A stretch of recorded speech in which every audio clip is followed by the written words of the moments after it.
오늘 주일 예배 주시는 우리 하나님 말씀을 받도록 하겠습니다. 이 복된 시간에 주시는 하나님 말씀은 구약 성경 시편 122편 1절부터 9절까지 말씀입니다. 구약 897면에 있습니다. 시편 122편 1절에서 9절까지 슬기로운 신앙생활 9번째 우리 교회를 사랑합니다 라는 제목으로 우리 담임 목사님께서 말씀 전하시겠습니다. 1절부터 저 교독으로 봉독하도록 하시겠습니다.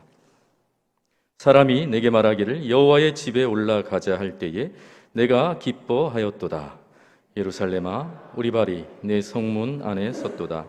예루살렘아 너는 잘 짜여진 성읍과 같이 건설되었도다.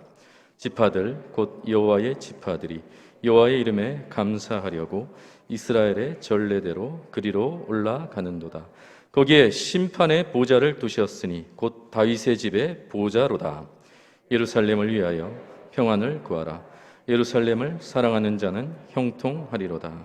내 성 안에는 평안이 있고 내 궁중에는 형통함이 있을지어다. 내가 내 형제와 친구를 위하여 이제 말하리니 내 가운데 평안이 있을. 다 함께 읽겠습니다. 여호와 우리 하나님의 집을 위하여 내가 너를 위하여 복을 구하리로다. 아멘. 할렐루야.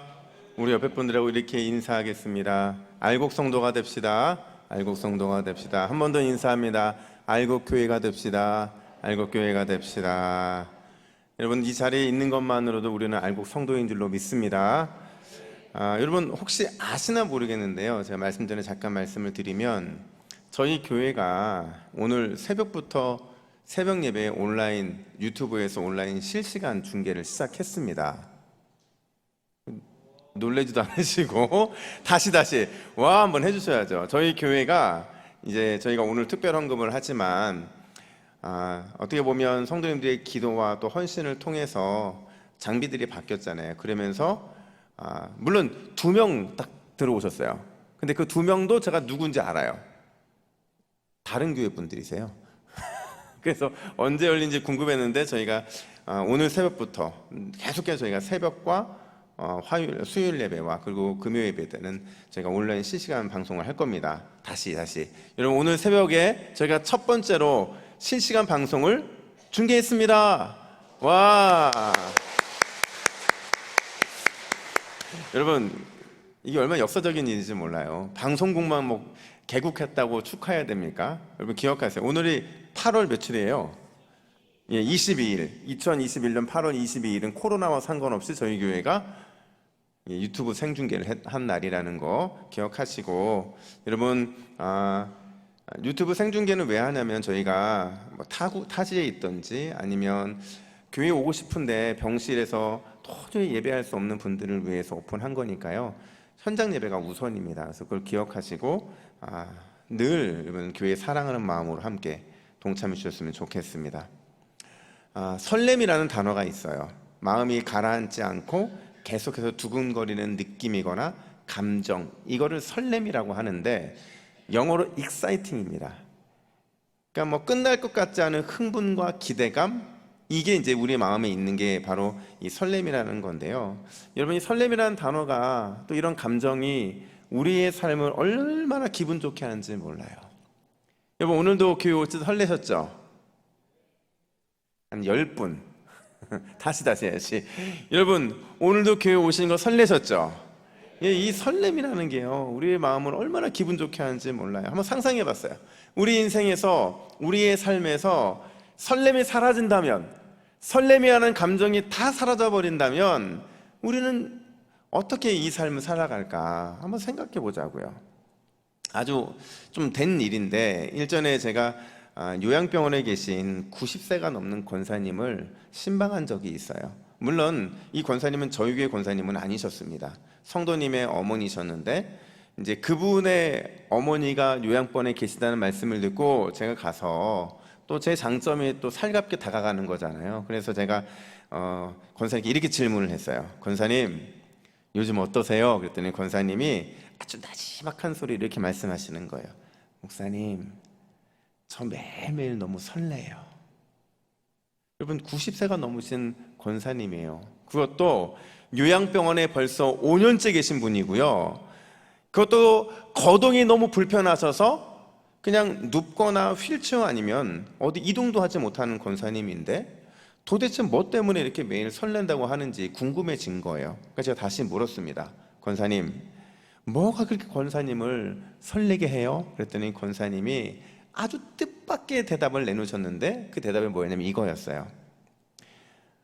목사님, 저는 매일 눈을 아침에 뜰 때마다 예수님께서 어떤 모습으로 나를 찾아오실까 하는 생각에 늘 설레요. 근데 더 중요한 건 이거였어요. 오늘은 목사님이 예수님의 모습으로 저를 찾아오신 거예요. 그러니까 이 권사님한테는 병원에서 만나는 모든 환경들, 상황들, 자신을 돌보러 오는 간호사, 자신을 문진하러 오는 의사들, 이런 모든 분들이 다 예수님이셨던 거예요. 그러니까 너무 그 설레는 감정 때문에 그냥 그 병원 생활이 너무 즐거우신 것 같다는 생각이 드는 거예요. 여러분 혹시 이런 설렘을 언제 경험해 보셨나요? 사실 저는 이제 동북에 부임한 지 딱 8개월 됐거든요. 8개월 동안 저희의 삶을 한 단어로 표현하면 설렘입니다. 설렘의 연속이었어요. 첫 담임 목회지로 온 바로 이곳에서 저를 기다리고 있는 교회는 어떤 모습일까 설렜고요. 또 제가 만나야 될 성도님들은 어떤 분들일까 참 설렜어요. 그리고 또 교회를 섬기는 우리 교육자들은 어떤 달란트를 가지고 있는가 그것도 설렜고, 또 교회 우리 당회 장로님들은 어떤 모습이고 안수 집사님들은 어떤 모습이고 우리 권사님들은 어떤 모습일까 늘 제가 굉장히 설렜어요. 근데 제가 이번 주 월요일 날 새벽 예배 끝나고 제가 목양실에 들어가서 눈을 감고 잠깐 묵상을 하는데 하나님이 저에게 이런 질문을 주셨어요. 너 지금도 설레니? 8개월 동안 설렜는데 너 지금도 설레? 이런 마음을 주시는 거예요. 그리고 동일하게 또 이런 질문도 진행이 되더라고요. 나는 동부교회를 향해 이루실 하나님의 계획에 설레고 있는가? 우리 동부교회를 향하신 하나님의 놀라운 계획이 앞으로 펼쳐질 텐데 과연 나는 그것에 설레는 마음으로 준비하고 있는가라는 질문이 제 안에 들더라고요. 똑같은 질문을 제가 여러분께 드리겠습니다. 여러분들은 오늘 교회 오시는 것이 설레셨습니까? 여러분들은 동부교회를 통해 이루실 하나님의 크고 놀라운 그 계획에 설레고 계시냐 하는 겁니다. 제가 이런 질문을 스스로에게 던지고 있을 때 제 마음에 들어왔던 책 한 권이 있었는데 한 3, 4년 전에 제가 읽었던 책이에요. 마크 L. 왈츠라는 사람이 지은 책인데 감동이 있는 교회는 첫 인상부터 다르다라는 책입니다. 감동이 있는 교회는 첫 인상부터 다르다. 저는 이 책이 될 수 있으면 저희 교회 성도님들이 많이 읽었으면 좋겠어요. 왜냐면요, 우리 교회가 진짜 교회다운 교회인지를 점검할 수 있는 정말 좋은 책이기 때문에 그렇습니다. 이 책이요, 독자들에게 질문을 던지는 게 이거예요. 당신의 교회는 처음 온 새가족들에게 어떤 첫인상을 주고 있는가 하고 질문을 하는 겁니다. 여러분 저희 교회가요, 지난주까지 몇 명 새가족 등록하신 줄 아세요? 3월부터 51명입니다. 51명. 51명이 등록을 했는데 제가 그분들에게 다 설문을 받고 싶더라고요. 여러분 첫 인상이 어땠느냐는 그만큼 중요하기 때문에 그런 거예요. 이 책의 결론이 뭐냐면요, 첫인상이 끝인상이다 이거예요.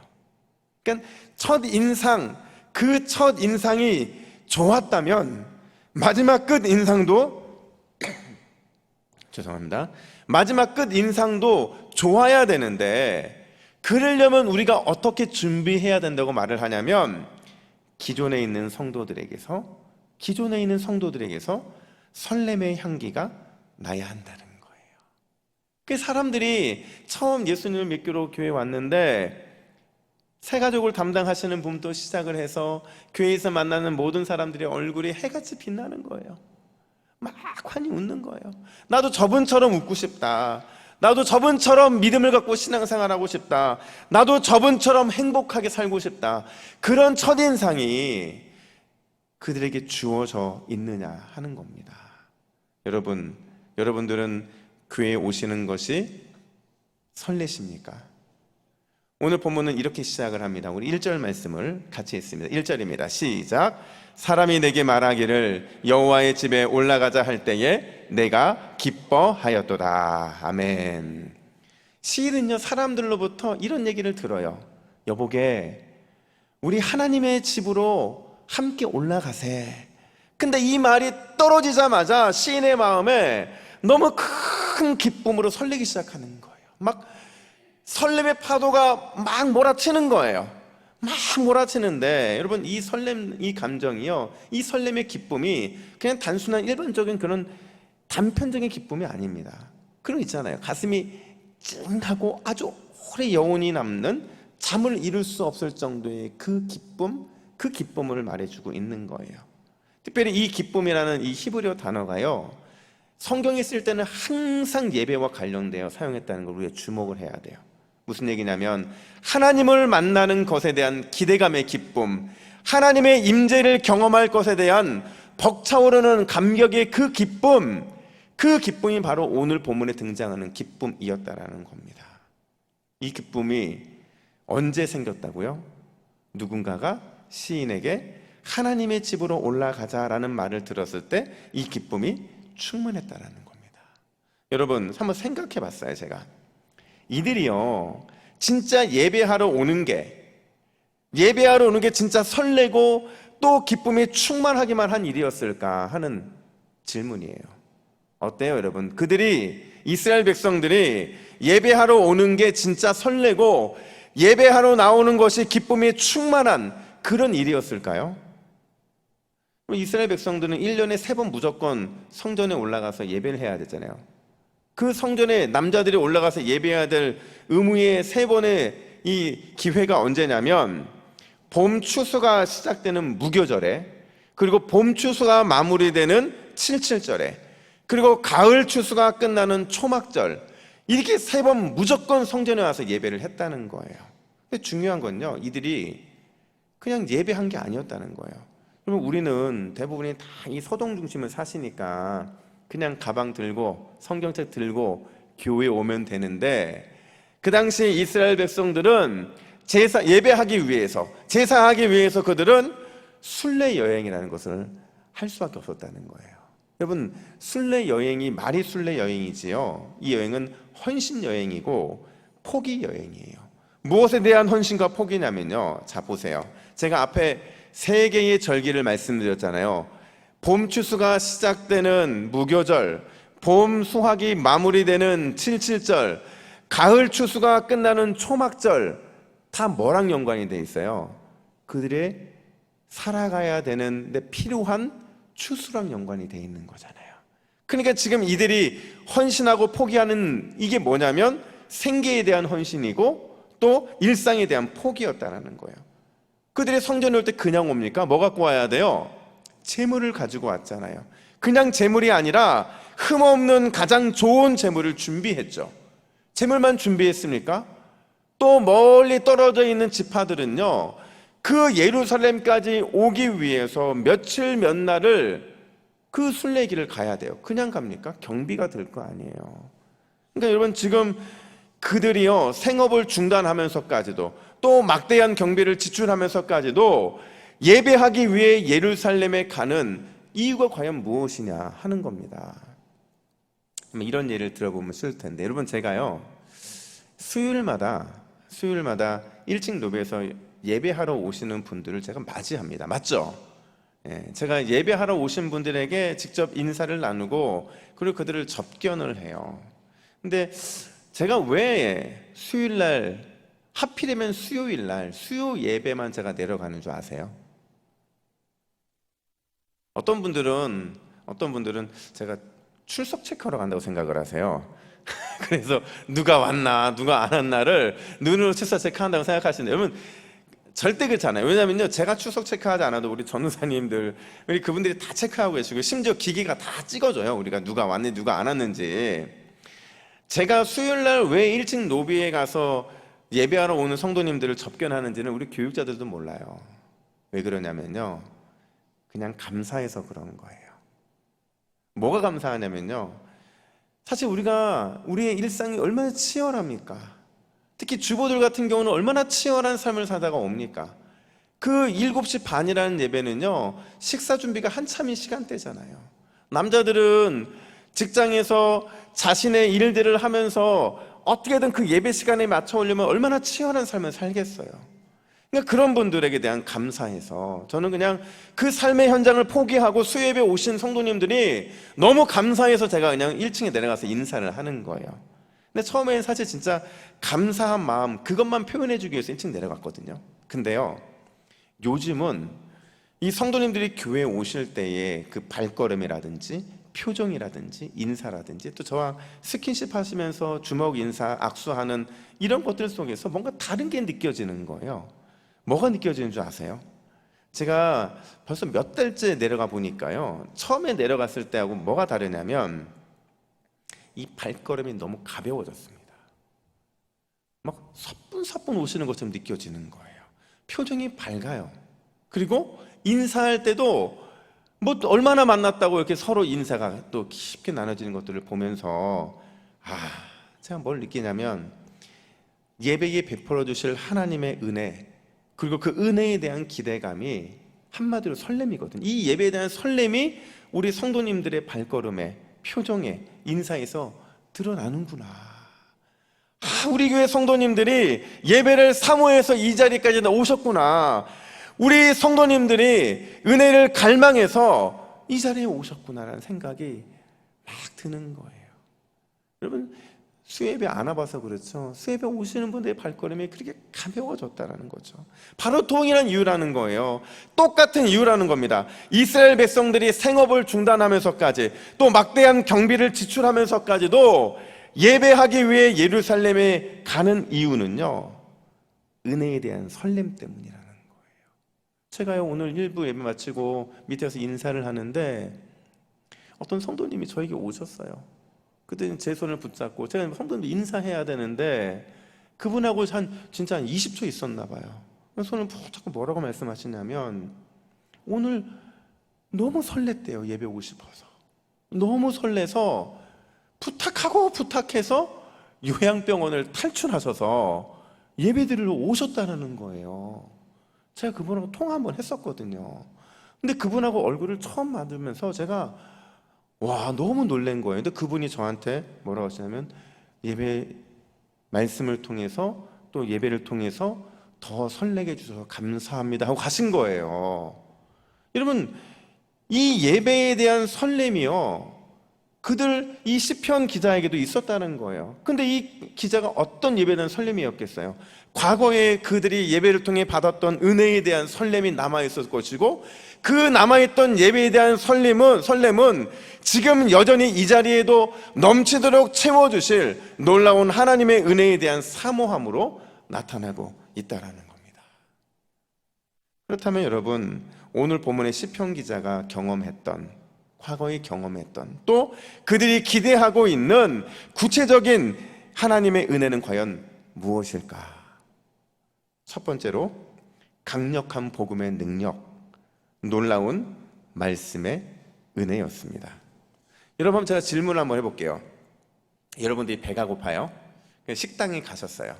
근데 만약에 여러분이 식당에 가려고 마음을 먹었을 때 여러분은 어떤 기준에 의해서 그 식당을 선택하냐는 거죠. 1번, 인테리어가 화려하고 멋진 식당. 2번, 직원들이 친절하고 상냥하게 대해주는 식당. 3번, 서비스가 좋은 식당. 4번, 맛이 좋은 식당. 여러분, 어떤 식당을 선택하시겠어요?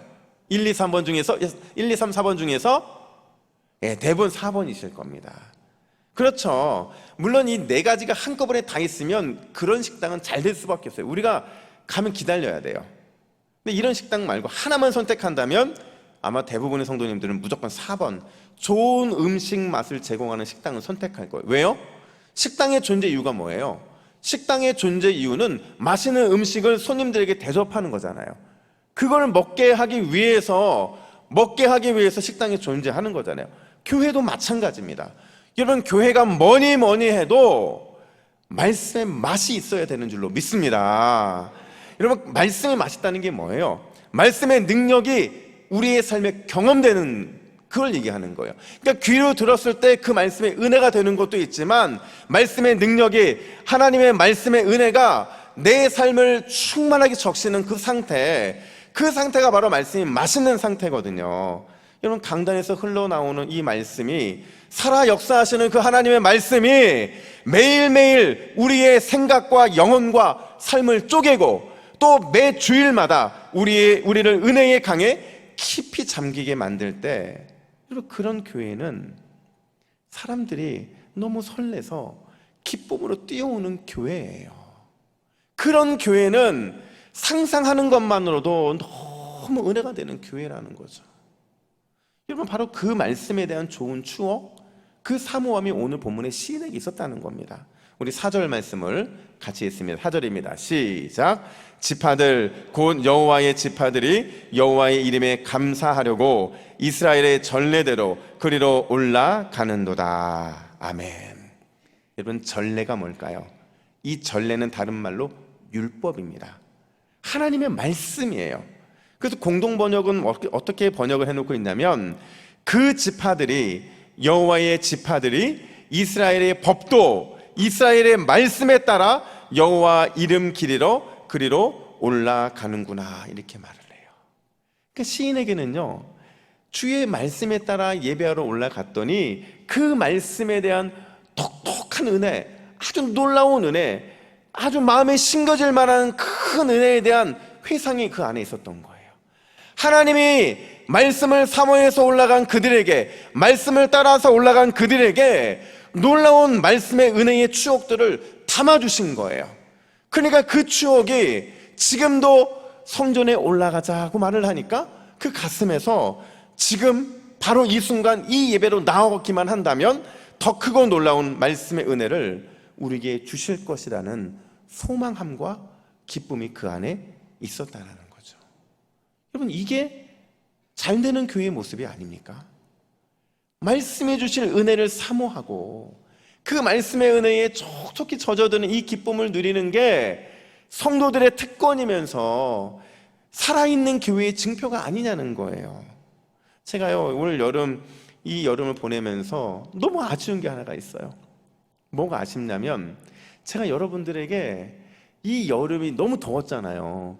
시원하게 드릴 수 있는 방법을 못 가르쳐 드린 거예요.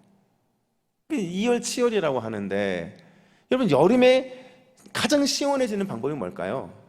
가장 시원해지는 방법, 그거는 우리 육신이 시원해지는 것이 아니라 우리 영혼이 시원해지는 거예요. 그러니까 이 7, 8월을 말씀의 계절로 만들잖아요. 그러니까 온 성도들이 가장 더운 7, 8월에 이열치열의 마음으로 모두가 더 성경 일독에 도전하게 된다면 우리 영혼이 얼마나 시원해지겠냐는 거예요. 그런 우리의 모습을 보고 있는 하나님이 얼마나 기뻐하시겠냐는 거예요. 그러니까 제가 다짐했어요. 내년에는 여러분들을 좀 아주 시원한 선물을 크게 드려야겠다. 그래서 어린아이 때부터 그리고 작년부에 이르기까지 온 교회가 성경 일독, 그래서 우리 교회 성도님들이 전체가 한 500독, 600독을 하면 여러분, 하나님이 얼마나 이걸 기뻐하실까 하는 거예요. 만약에 우리가 그렇게 도전해서 말씀의 깊은 은혜에 빠지잖아요. 그럼 지금까지 경험하지 못한 은혜의 샘, 그 놀라운 은혜의 샘이 우리 각 자신의 마음과 우리의 삶과 우리의 가정과 우리의 교회에 충만하게 넘치게 될 줄로 믿습니다. 여러분, 강력한 복음의 능력, 놀라운 말씀의 은혜가 우리 동부교회, 이 교회에 넘치게 되도록 기도해 주십시오. 기도하면 주님께서 여러분들에게 그 은혜의 말씀의 샘이 터지게 하실 거예요. 여러분, 이 일을 위해서 우리가 더 먼저 준비해야 될 게 뭐냐면, 여러분 먼저 이 은혜의 말씀에 설레 주시는 거예요. 말씀에 대해서 우리가 설레게 될 때, 말씀이 우리 교회의 궁극의 힘이 될 때, 우리의 삶에는 주님이 주시는 은혜의 충만함으로 인해서 우리는 은혜의 수혜자들이요, 부흥의 주역들로 쓰임받게 될 줄로 믿습니다. 여러분, 지금도 늦지 않았어요. 지금 주보에 보시면 여러분, 저희가 매 주마다 성경 퀴즈 나가잖아요. 그죠? 이게 왜 나가겠어요? 여러분들에게 그 주에 맞는 말씀을 읽고 그 말씀을 붙잡고 말씀을 사모해 주시기를 바라는 마음으로 저희가 주보의 광고를 내는 겁니다.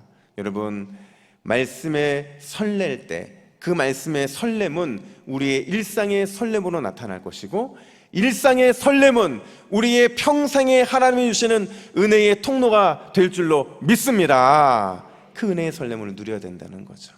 뿐만 아니라 두 번째로 우리에게는 하나님과 독대할 수 있는 특권이 있어요. 어떤 특권이죠? 기도하는 특권이라는 겁니다. 여러분, 말씀을 사랑하면 반드시 기도할 수밖에 없는 줄로 믿습니다. 기도하는 교회는요, 말씀이 살아 역사할 수밖에 없어요. 말씀을 사랑할 수밖에 없어요. 말씀을 사모할 수밖에 없다는 거예요. 그래서 믿음의 선배들이 기도와 말씀과의 관계를 어떻게 설명하냐면, 말씀과 기도는 교회의 쌍두마차다, 이렇게 말을 해요. 말씀과 기도는 교회의 뭐라고요? 쌍두마차라는 거예요. 함께 달려가라는 거죠. 왜요? 교회를 교회되게 하는 궁극적인 힘은 말씀과 기도밖에 없다는 거예요. 그런 의미에서 여러분, 우리 예배가 언제 시작합니까? 우리의 예배는 여러분이 이 자리에 앉을 때부터 이미 시작되는 줄로 믿습니다. 심지어 여러분의 예배는요, 앉기 전에 여러분들이 교회의 예배를 위해 준비하는 그 기도의 순간부터 이미 우리의 예배는 시작이 되는 거예요.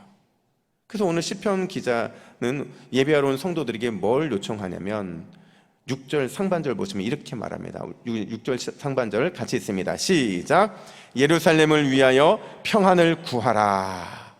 예루살렘을 위하여 평안을 구하라, 이렇게 말해요. 시편 기자가 뭘 요청해요? 구하래요. 여기서 구한다는 거는요, 간절히 소망하며 기도하라는 얘기예요. 간절히 소망하며 기도하는데 뭘 위해서 소망하며 기도하냐면, 교회의 공동체를 위해서, 바꿔 말하면 간절하게 교회 공동체를 위해 중보 기도해야 된다, 이 말을 하고 있는 겁니다. 여러분, 왜 우리가 교회 공동체를 위해 간절히 중보 기도해야 될까요?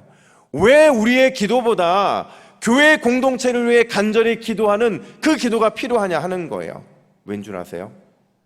교회를 위해 기도하고 주님의 몸된, 주님의 피값으로 산 교회를 사랑하고 축복할 때 하나님께서는 우리의 삶의 각 초소마다 샬롬, 즉 평안을 놀랍게 채워 주실 것이기 때문인 줄로 믿습니다. 그래서 교회를 위해 기도하는 거예요. 자, 보세요. 오늘 6절부터 8절에 보면 3번에 걸쳐 샬롬이 언급되고 있거든요. 이 샬롬 평안이잖아요. 이 평안을 누려야 될 대상이 등장하는데 다 달라요. 6절에서는 예루살렘 전체가 샬롬을 누리기를 기도해야 된다고 말하고 있고, 7절에서는 성한 사람들이 이 샬롬을 경험해야 된다고 기도해야 된다고 말하고 있고, 8절에서는 이웃들, 우리의 친척들을 향한 샬롬이 강조되고 있잖아요. 뭘 얘기하는 거예요? 예배 공동체의 중보 기도의 힘을 강조하고 있는 겁니다. 우리가 교회 공동체를 위해서 반드시 기도해야 된다라는 거예요. 그 기도가 결국에는 우리 교회의 힘이 될 것이고 섬기는 교회의 능력이 될 거라는 거죠.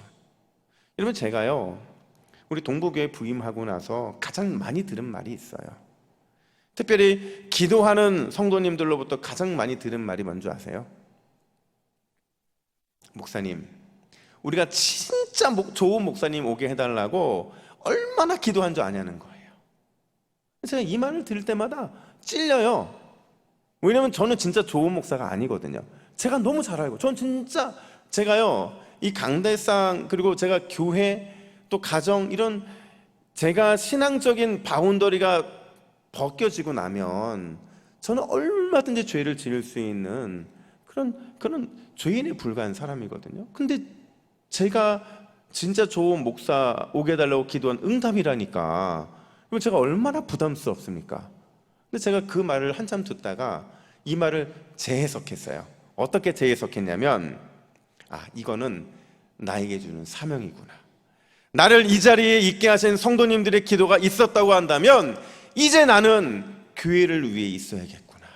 교회를 위해 기도해야겠구나. 우리 교회 성도님들의 가정을 위해서 충보자가 되어야겠구나. 그 생각이 든 거예요. 그래서 제가 이 사명을요, 새벽마다 점검하고 또 점검합니다. 제가 새벽에 나오면 가장 먼저 뭐 기도하는 줄 아세요? 교회를 위해 기도합니다. 교회의 미래를 위해 기도해요. 여러분들이 상상할 수 없는 그 소망함을 가지고 저는 기도합니다. 왜요? 담임 목사가 교회를 위해 기도할 때 저는 봤거든요. 놀라운 역사가 일어나더라고요. 담임 목회자가 자기보다 교회를 먼저 기도할 때 하나님의 그 교회를 놀랍게 역사하시는 것들을 저는 지금까지 목회하면서 봤거든요. 반대로 말하면 담임 목사가 자기를 위해 기도하고 나의 삶을 위해서만 기도하면 그 교회는 하나님의 그 은혜의 손길 안에 붙들리지 못하더라고요. 그래서 저는 제일 먼저 교회를 위해 기도해요. 또 뭘 위해 기도하냐면 저의 영원한 파트너, 우리 사랑하는 우리 당회 장로님들을 위해 기도합니다. 장로님들이 하시는 일들, 가정, 또 건강 이런 것들을 위해 기도해요. 그리고 또 뭘 위해 기도하냐면 직부자들을 위해 기도합니다. 그리고 성도님들을 위해 기도해요. 여러분, 제가 주일날 예배가 딱 끝나면요, 우리 부목사님들하고 전사님들이 각 교구 성도님들이 오늘 교회에 왔는지 안 왔는지부터 시작을 해서 그분들이 왜 못 오셨는지, 그들 가운데 어려운 일 당하신 분들은 없는지를 저한테 카톡으로 보내세요. 제가 이 카톡을 받으면 이 카톡은요, 일주일 동안 저의 기도 제목인 거예요. 근데 놀라운 게 뭔지 아세요? 제가 그 기도를 갖고 기도하면 그 성도님들이 생각이 나요. 그리고 기도하면 그 성도님들이 그 기도의 응답을 받는 것들을 보게 돼요. 그래서 역시 담임 목사는 교회를 위해서, 성도들을 위해 기도하는 사람이구나, 이런 생각이 들더라고요. 여러분 중에서는 교회를 위해 세움받은 직분자들이 계세요. 특별히 우리 목사님들도 직분자고요, 전도사님들도 직분자고요, 우리 장로님들도 직분자고, 권사님들도 직분자고, 안수 집사님들, 여기 있는 모든 은퇴하신 분들 포함해서 우리 모두가 다 직분자인 줄로 믿습니다. 직분자가 뭐 해야 돼요? 직분자의 사명이 뭐예요? 봉사해야죠. 근데 봉사보다 더 중요한 게 있어요. 그게 뭐냐면, 그게 이분들의 사명인데 중보 기도자가 되는 거예요. 뭘 위해 중보 기도합니까? 교회를 위해서. 그리고 연약하고 힘든 성도님들을 위해서 중보 기도하는 그 직분을 위해서 우리는 직분자들을 세운 거예요. 그래도 우리는 직분자들 중직자라고 하잖아요. 이 중직자가 뭐 하는 분들이겠습니까? 성도들을 위해 기도하고 눈물로 품어내면서 그 기도를 할 때 하나님께서는 그 중보 기도에 구별된 헌신된 기도를 통해 놀라운 일들을 이루시고 계신 줄로 믿습니다. 그러니까 저는 그 기도가 저한테는 늘 우선순위예요. 가끔 저희 아내가 저한테 투정 부릴 때가 있어요. 여보, 우리 가정에 이런 기도 제목이 있는데 여보, 당신도 기도해야 되지 않겠냐는 거예요. 그래서 제가 저희 아내한테 농담 반 진담 반으로 그렇게 얘기해요. 여보, 나는 먼저 그 나라와 의를 구하는 사람이야. 나머지 모든 것 하나님이 책임져 주실 거야. 그러니까 당신이 좀 기도해. 그래서 저희 아내가 지금 새벽에 애 데리고 나오는 게 그런 이유거든요. 제가 기도 잘 안 하니까. 근데 저도 기도해요. 근데 우선순위가 있기 때문에 그런 거거든요. 제가 이 중보 기도의 사명은요, 여러분, 제가 반드시 말씀드리지만 우리가 천국 갔을 때 하나님이 점검하실 겁니다. 중직자들에게, 직분자들에게, 직분을 맡은 모든 성도님들에게 반드시 하나님 물어보실 거예요. 너 중보 기도의 사명 끝까지 잘 감당했냐? 내가 너 그거 위해 세웠는데 너 그거 잘 감당했냐는 거예요. 저한테도 물어보실 거예요. 너 목사로서 교회를 위해 기도하는 것, 너 기도보다 앞섰니? 반드시 물어보실 거라고요. 한옥 목사님께서 기도 하늘의 능력을 다운로드하라는 이 책에서 뭐라고 말씀하셨냐면 이렇게 말씀하십니다. 성령 안에서 기도하는 사람은 다른 사람들을 위해서 중보한다. 주기도문은 하늘에 계신 내 아버지여가 아닌 하늘에 계신 우리 아버지로 시작한다. 성령으로 기도하는 사람은 자기만을 위해 기도하지 않는다. 항상 다른 성도들을 가슴에 품고 기도한다. 당신이 얼마나 많은 사람들을 위해 기도하느냐가 당신의 영적 리더십의 크기를 결정한다. 그래서 바울은 무엇보다도 모든 사람을 위해서 하나님께 간구와 기도와 중보 기도와 감사 기도를 드리라고 권했다. 여러분, 우리 동부교회가 중보 기도의 능력이 풍성한 교회로 소문나게 될 때 하나님은 마음껏 우리 교회에 새가족뿐만 아니라 은혜와 복을 충만하게 부어주실 줄로 믿습니다. 오늘 말씀을 마치면서 저는 이걸 말씀드리고 싶어요. 시편 기자가 말씀의 능력과 중보 기도의 열매가 가득한 교회, 이 교회를 어떻게 표현해 주고 있냐면요, 3절 보세요. 우리 3절 말씀을 같이 읽습니다. 시작. 예루살렘아 너는 잘 쩌여진 성읍과 같이 건설되었도다. 할렐루야. 잘 쩌여진 성읍이래요. 여러분, 잘 쩌여진 성읍이라는 게 뭐예요? 우리가 다루었던 말씀의 능력과 중보기도의 열매가 아주 촘촘하게 교회의 진을 치고 완전히 짜져 있는 바로 이 구조를 말하는 겁니다.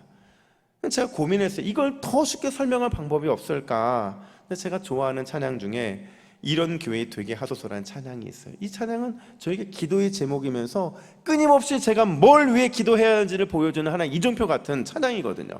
그 가사를 보세요. 우리 가사를 천천히 함께 같이 읽겠습니다. 시작.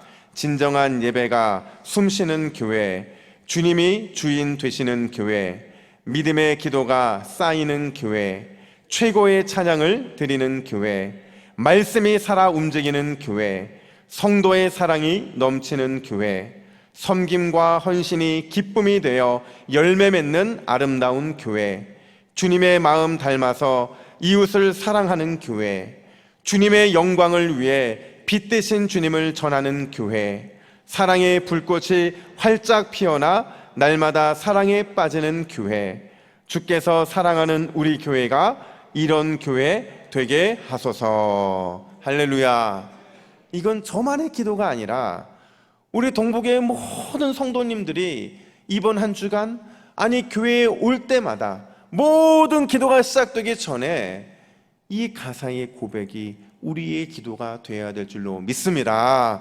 그럼 우리 교회는 정말로 하나님이 기뻐하시는, 우리 교회를 바라보시는 것만으로도 하나님이 행복해 하시는 그런 교회로 인정받게 될 줄로 믿습니다. 이번 한 주간 말씀의 능력을 사모하고 설레이시고 더 많은 중보 기도에 그 기도의 씨앗을 뿌림으로 인해서 풍성한 은혜를 누리는 저와 여러분 되기를 예수님의 이름으로 축복합니다. 아멘. 기도하겠습니다. 하나님 아버지, 말씀이 살아 움직이는 교회, 중보의 기도가 높이 쌓여 능력으로 나타나는 교회, 그래서 영혼을 활짝 미소 짓게 만드는 멋진 교회, 우리 동부교회가 이런 교회가 되게 하여 주시옵소서. 교회를 생각하는 것만으로도, 교회의 예배를 상상하는 것만으로도 마음이 설레게 하여 주시고, 그런 우리의 심령에 주님 주시는 샬롬, 그 평강이 항상 흘러넘치게 하여 주시옵소서. 이 모든 말씀 우리 교회의 주인 되시는 예수 그리스도의 이름으로 기도하옵나이다. 아멘.